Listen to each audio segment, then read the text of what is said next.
Caddis Maximus here, this time with a review of some vintage Montgomery Ward Powr-Kraft roundhead ratchets. I happen to have picked up a three-piece set of these, so the 1/4 inch, 3/8, and 1/2 inch, and thought it would be a nice opportunity to make a video about these because there just isn't a ton of videos. There is a bit of web pages about the history of the power tool or of hand tools, such as the company that made these ratchets, which was not SK, but the Duro metal company.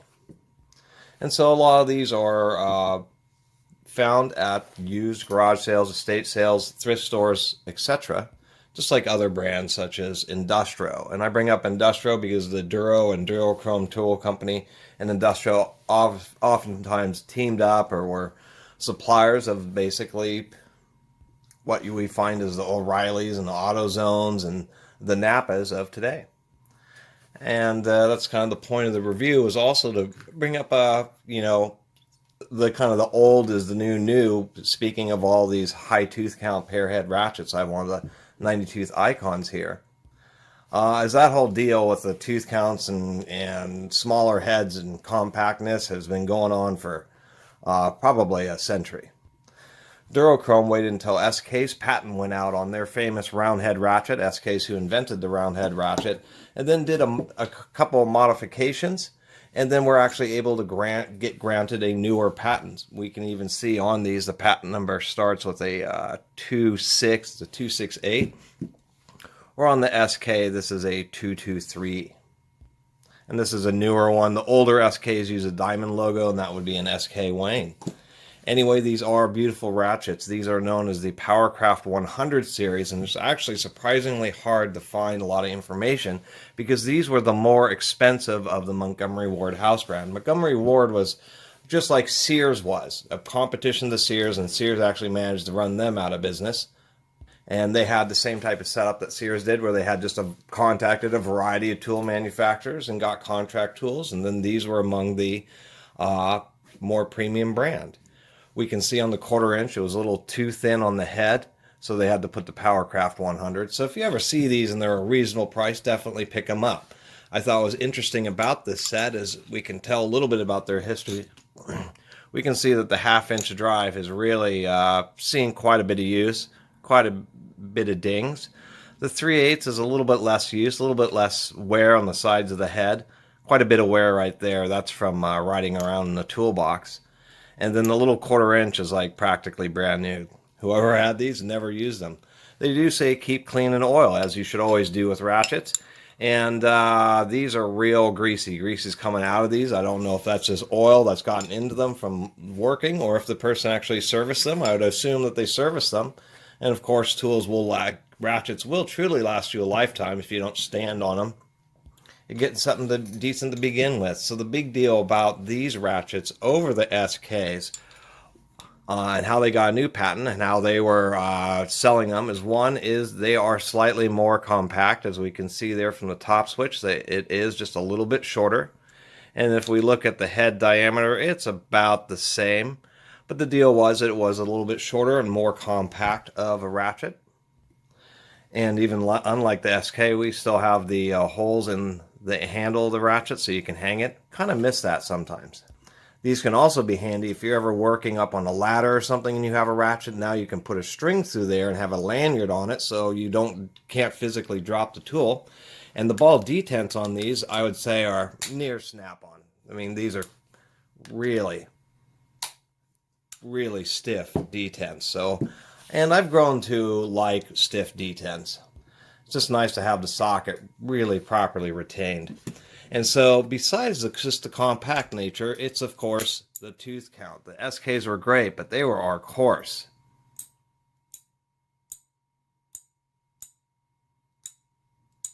They were a really coarse ratchet.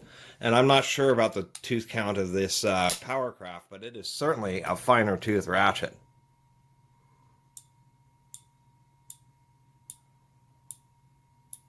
So they were making a more compact, higher tooth count ratchet. Imagine that. And speaking of compact, even versus a pair head, we can complain, but I do like this design because it's all machined out into the head, so it provides much more stability. The head hardly moves in and out, and Really? That's a very small, considering that this is a round head ratchet, that's really pretty darn tight. So that does work very well. If we compare the head diameter to, say, this Icon 90 tooth, it's just a little bit wider, but I mean, with the camera perspective, it's really, really close to how wide the heads are. And if we even consider the switch, if we can get the camera to focus, at the same switch height here, we can see that the bottom of the anvil, they're almost basically the same height. And of course, the advantage with this round head is that you don't have all this extra metal down here like this. And so once you get it into a space, you can swing until it hits right there on the handle. So they actually can be more convenient. I'm kind of rediscovering them. Plus rediscovering knurled handles. I would really like Ratchets to come back with knurled handles, because really when your hands are greasy and dirty, like when you're using Ratchets, why not be able to have a nice grip on it, something with some real texture. Speaking of texture, the SK here, if we look at the knurling, it looks like little pyramids. It's like perfect. It's super aggressive. So Durochrome did make another brand, another auto parts brand, these Wizard Ratchets. This is the very same thing, same stamping, but it has a different forging, and I actually really like this thin handle version because it makes it low mass. So when you get a socket on there, you can swing it like that. And it's also something that seems to be missing from modern ratchets, is things like this, where they're just convenient to use. That's actually pretty ergonomic to be able to just break a bolt. That really, you don't need a ton more handle than that. I mean, the whole idea really was, even though you can break bolts with all these ratchets, they're not going to break bolts for decades and decades. That's the whole point of a breaker bar, is so that you save the wear on the ratchet, which is a mechanical mechanism. But the big misconception is, yes, that they're SKs, but they are just slightly different, but essentially copying and modifying SK's design. Really surprising how close they are, but they're different patents from different companies. Okay, give me a second here, and I'll go ahead and compare the internals of both those. One thing I did like versus so many round head ratchets, even really nice ones, maybe something like those new Icon styles where they're held together, screwed in from the top, those are pretty good. They have a nice wide flange, but the way these are inset, even on the SK and these Duros, really keeps a lot of grit out. And then the retention mechanism is a pinch snap ring, and it runs in a groove. And then when you let go of it, it expands and gets trapped in the housing. But that provides a big convolution, so it really helps prevent grit from getting in these ratchets. All right, super zoom. I gotta lubricate both of these. Here's our SK, and then here's our Durochrome. Oh, come on out of there.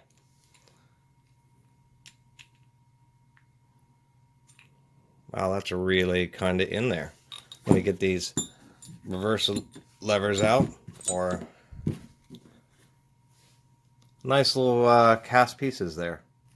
And yes, these are cast steel, and it's actually a pretty good casting. I would wonder if they would forge these. We can see already the difference, the way the SK engages via a slot, and then there's some geometry and a little thing right here inside the Durochrome. So you wouldn't be able to swap those levers. Here's our SK, and it's actually surprisingly complicated inside. It has this detent mechanism that swings this anvil, is actually similar to those, single pawl pair head ratchets. But it's this whole mechanism in there. It has a little lever that's been stamped to keep it retained. And then when you rotate the reversing switch, it just does this and rocks the pawl back and forth. Surprisingly enough, on the SK, it is 2 teeth. It's a little bit of a hassle. You can take this ratchet apart. I need a flashlight. Here we go. We can see that. You would just have to get a little screwdriver in there, press that down really hard, and then pull up on this rod to actually take apart the mechanism. But yes, you can disassemble the whole thing. And so the switch lever does help retain this pin. But I'm really surprised about how narrow that is. We can see how narrow that is in the body, how thick come on, light, there we go. If we look at the Durochrome, it's actually quite, gosh, maybe you can see that better.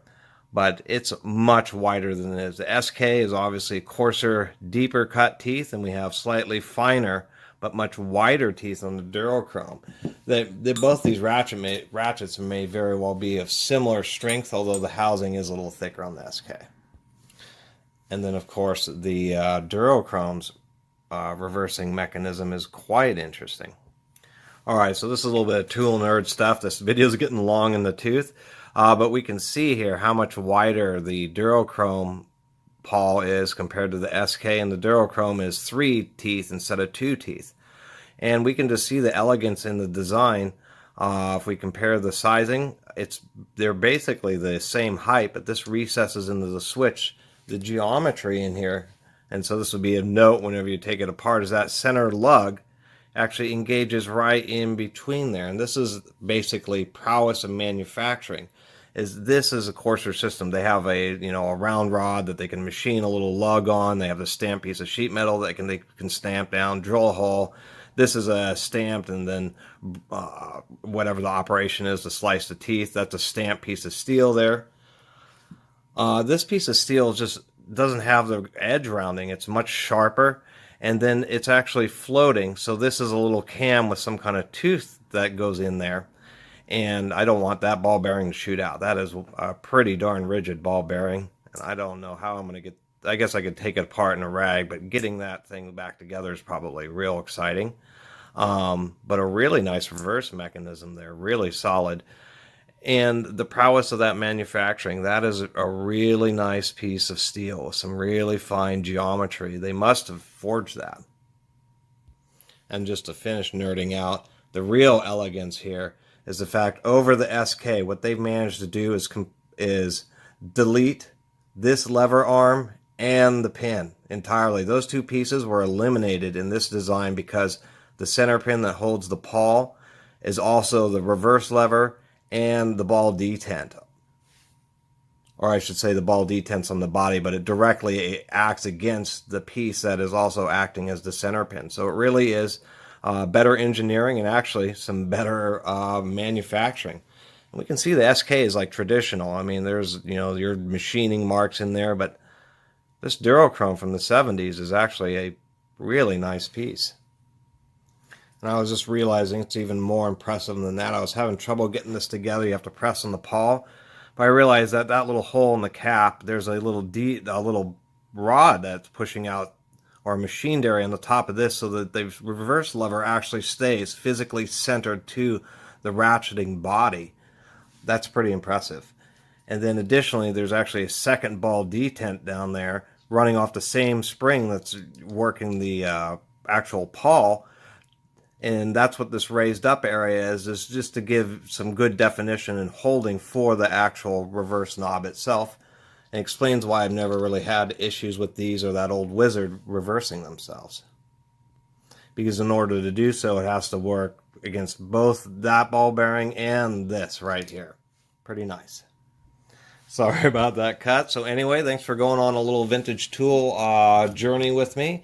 And people are searching on the internet like me for Powr-Kraft 100 series will have something to see. These really were a premium grade ratchet in the 1970s. And wow, really had SK beat in a lot of areas. Anyway, I really appreciate everybody watching and subscribing to the Catus Maximus channel. And if you haven't subscribed, please do. And don't worry, I only rarely do weird videos like this every so often. Until next time, Catus Maximus out.